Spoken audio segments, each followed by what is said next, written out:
Imagine calling 911 because someone you love can't breathe and the ambulance doesn't show up for 18 minutes. Not because it's far away, not because it's busy, but because the system meant to save you is quietly breaking down. And here's the part almost no one realizes. Those long waiting times, they're not accidents, they're signals. Today we're peeling back the curtain on a crisis unfolding in plain sight. Why America's emergency response is slowing, why the bills are soaring, and how the system has been pushed to the edge without anyone really being told. By the end of this video, you'll know exactly why millions of Americans are now at risk, sometimes before the ambulance even arrives. Before we continue, have you ever seen an ambulance take longer than expected in your city? Think about it for a second. For decades, ambulances were a public service, funded, staffed, reliable. You called 911, someone came. Simple. But slowly, quietly, piece by piece, that system changed. Today,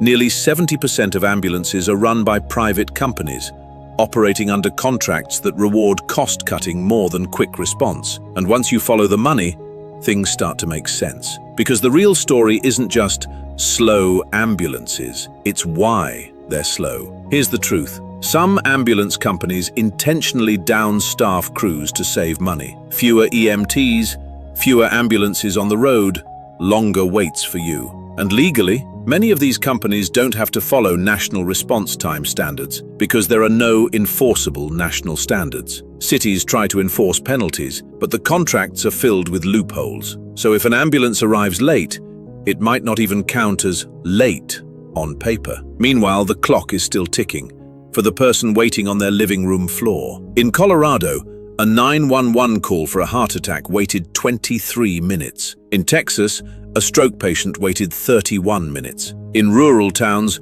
the wait can stretch past 45 minutes. These aren't isolated tragedies, they're a pattern. And if something like this happened to someone you know, what would you expect the system to do? This is where it hits you. You start picturing yourself, or someone you love, on the other end of that call. When ambulances fail to arrive on time, it's not just individual emergencies that suffer. The entire community pays the price. More preventable deaths, longer delays in already overcrowded ERs, more burnout among EMTs who stay, more uninsured patients, more rural counties on the edge of financial collapse. And here's the cruel twist. Even when the ambulance does arrive, the bill might leave you stunned. $1,500, $3,000, sometimes even more. Why? Because ambulance companies operate in a gray zone where out-of-network billing is normal. Insurance companies deny claims, patients get surprise bills, and private EMS companies can actually make more money from fewer trips,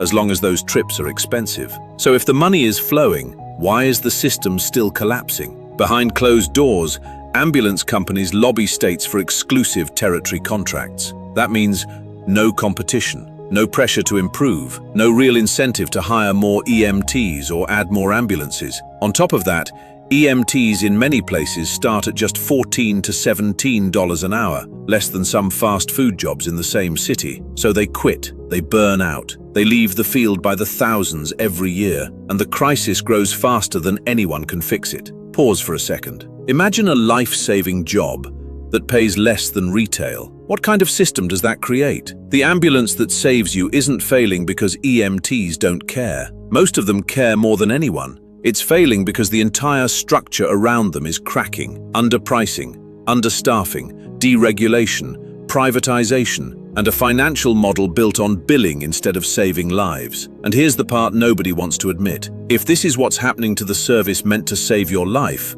imagine what's happening to everything behind it. America's emergency system isn't slowing down by mistake. It's slowing down because it's running out of time, and the warning signs are already in front of us.